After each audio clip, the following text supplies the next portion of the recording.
Siishi ya kwamba uharibu pesa mingi. Ninaona hata ukiniambia ukweli Elizabeth, niambie ukweli, hii kesi ambazo uko nazo zimekuharibia pesa mingi, lakini Mungu aliye ndani yangu lazima akusaidie. Kila mipango yote, alama zote ambazo zimewekwa kwako, kuna roho ya alama za mashetani zimewekwa kwako. Si kana kwamba ati ni kesi, ni ya kwamba hiyo makesi umewekelewa zimekuwa mingi, ni kana kwamba watu wanataka ya kwamba pesa zako ziharibike.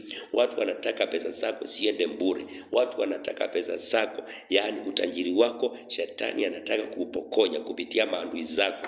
Lakini siku ya leo na mchana kama huu wa leo, ninakuombea kwa jina la Yesu Kristo, lazima Mungu akurejeshe. In the name of Jesus Christ. Elizabeth kutoka Kerongoya, Kirinyaga, Mungu lazima akusaidie. Nataka Elizabeth ufanye hivi kwa jina la Yesu.